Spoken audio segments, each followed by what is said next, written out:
forget, right? Yeah, remember we used to do at-home updates? But I haven't been home, so therefore I haven't been doing updates. Not really true. I've been home, but I haven't been at home. I didn't leave town, but I haven't been at home. You know what I'm saying? Probably not, because it sounds pretty confusing. Good morning to you. Welcome back into my house. I'm Dan Gresham. This is an at-home update. So, yeah, my house to your house. That's kind of the way I see it. I've been out for a couple of days.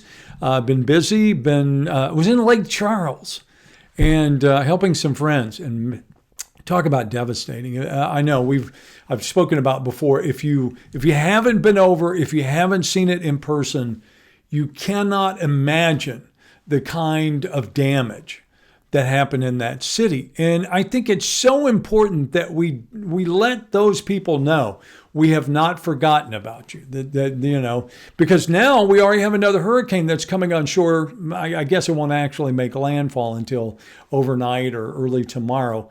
But you already have another event that's going on. So I'm sure the people in Lake Charles are feeling like they're even further buried and forgotten, when in fact, a lot of people are struggling, and I mean mightily struggling over there. And to that end, let me say thank you again. The last time I think we talked, we had raised something close to $30,000 from our friends and neighbors here in Southeast Texas who had just pitched in. I mean, we decided it was time, we needed to do something. And the best thing that we could come up with was monetary donations, give that to the Salvation Army and let them do what they do. And I'm always floored at the generosity of my friends and neighbors. But this time, even beyond expectations, the original expectation was $10,000. And I said, I'm pretty sure that we can raise $10,000. But then they raised it to 20 and we made that. And they raised it to 30. And you know what? We beat that. We raised, or you contributed, is a better way to say it, close to $35,000. Really, I mean, right at $35,000. That is amazing. And again, it's all because of your generosity, and I appreciate it. And I promise you, the money will do good things in Southeast Texas and Southwest Louisiana. Speaking of that hurricane, you want to see the latest? What's happening with that? All right, well, let's go over and check out what's going on this morning at KFDM.com, and you can see it right there on the homepage. Hurricane Sally has potential for devastating rainfall and surge. And the difference between this and, say, Laura, and there are a number of them, but one of them being, A, it's a Category 1 storm, B, it's not moving nearly as fast as Laura came on shore, and C, this is going to be a rain event, especially for those people in, say, Biloxi, Mobile, Pensacola, maybe Panama City. And whether or not it really affects New Orleans remains to be seen. But let me also take you over to the KFDM Facebook page. And I do that because I know Dana was posting up some later video here. Oh, there you go. There's the latest satellite that just kind of shows where it is. And you can see New Orleans at this point over here is on the dry side of the storm. But like there's Mobile, Biloxi would be in that same general area over here. And then you get Pensacola. And it is just training across those areas. They're saying they could see as much as 25 inches of rain. Listen, I think that we can handle 25 inches of rain here. I'm not sure they can handle 25 inches of rain in some of these other cities, but that's what they're about to get. Also this morning, while we're looking at what's happening at KFDM.com, the Orange County Courthouse remains closed this morning because of Hurricane Laura damage. I'm not sure most people realize that they got damage, but the county judge, John Gauthier, says, yeah, they took it on the roof. They've got some water that seeped in, also had some windows that were knocked out, and the rain came in as well. So you can see those are a listing of all the offices that are affected. And they're saying the problem also being mold. And until the mold levels, they've cleaned, but until they can get the mold levels to where they're comfortable and they feel like they're safe, they're going to leave the county courthouse closed at this time in Orange County. Also this morning, also a couple of stories concerning COVID in Southeast Texas schools. Here's a story about Nederland ISD confirming 3 cases at the high school and 1 at the middle school. I know Hampshire Finette's also having an issue with a number of cases. This is going to be happening. As we've talked about from the very beginning, we're just going to have to live with this and figure out a way that we can do it as safely as humanly possible, right? And there may be disagreements upon what that means, being able to do it. But I mean, when you look at, here's a BISD staff member who was also testing positive, shut things down. Everyone who was associated with that person has to be quarantined for 14 days. So these things are going to happen. It's going to be the things that we have to deal with moving forward this morning.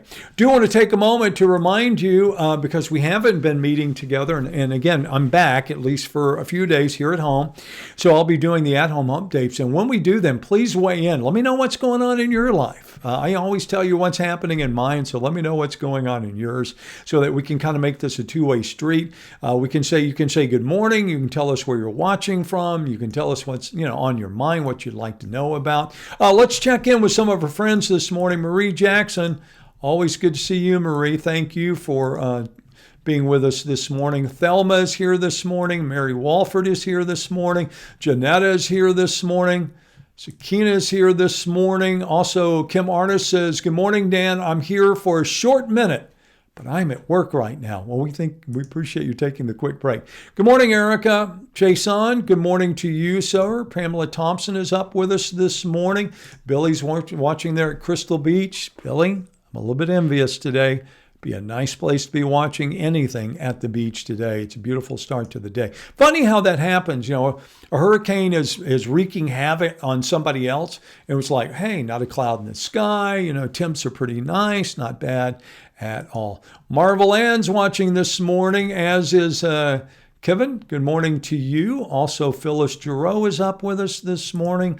Lorette Champagne, good morning to you. Tom, good morning up in Frankfort, Illinois. I hope everything is good up there. I bet you've had a couple of cool and/or cold fronts pull through there already this morning.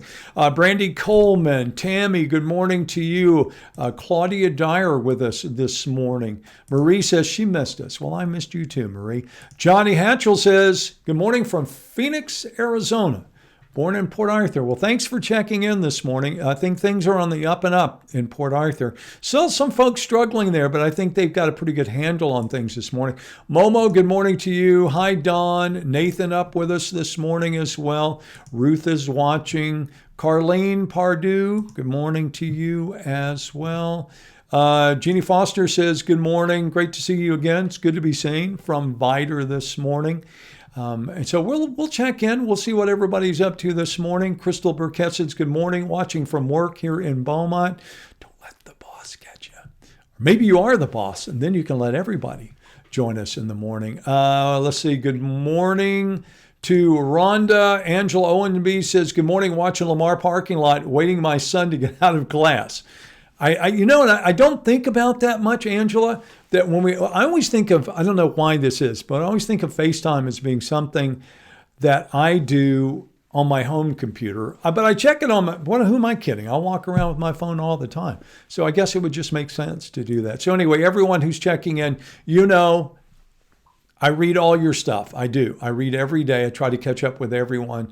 Here's Linda Duvall says, good morning from Parker County, but raised in Beaumont. Good morning, Linda, and thanks for taking the time to check in with us this morning.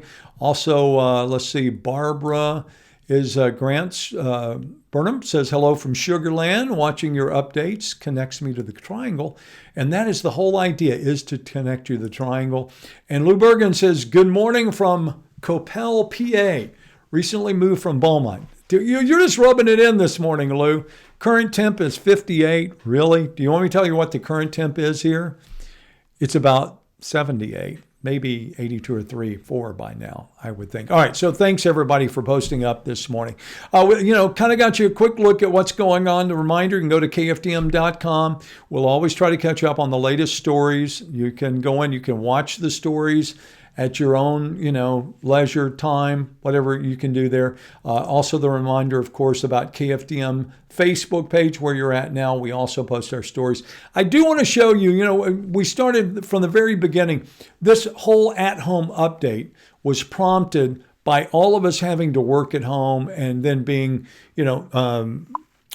restricted from travel, so to speak. So that's where the at-home update came from. And from the very beginning, we talked about the number to watch and the concerning number around the coronavirus pandemic was hospitalizations. Because the one thing that I think everyone would agree on is you can't overwhelm the healthcare system. Because if you do that, then you have serious problems. What happens when somebody has a heart attack if everybody, if every bed is taken up by somebody who's going through a COVID or a COVID-related issue? That's problematic. So we watched with great concern. Look at these numbers. When we spike here at 723, I think it is. 722 at 10,893 people across the state hospitalized with COVID-related issues. And then watch the numbers come down until we reach a point now where we're at 9/14, which is yesterday, 3,325. That's a significant improvement. You're talking about 7,000 less, right? So that is a very significant improvement. And then if you go to the regional hospitals, and we are category R, you can see we have 20 ICU beds available, and we have 146 ventilators available. So you want to believe, you want to take away from that this is a good thing, a good trend, trending properly, trending the way we want it to go. But then you have to listen to these healthcare experts who start saying, but the problem is going to be that we're going to start heading into the fall, and here comes flu season. And that could contribute to the problem, and we could see another wave. We'll watch, and we'll live smartly. How about that? All right, one final stop. Always try to end on a lighter note. This morning is no exception. I'm going to take you over to Texas Monthly. It's my favorite magazine in the state of Texas, or at least one of them. And a great article about how King Ranch casserole has ruled during the pandemic. I am a huge fan of King Ranch casserole. I really am. I love the stuff. And if you have not seen this, you need to go check it out, because they have the best King Ranch casserole recipe on Texas Monthly. We have made it at my house. In fact, the last time my wife made it, she made the Texas Monthly recipe for King Ranch, and it is really, really good. So again, just a lighter note this morning. Go check it out if you have time. If you're a fan of King Ranch casserole, you'll know what I'm talking about. A couple other folks checking in this morning.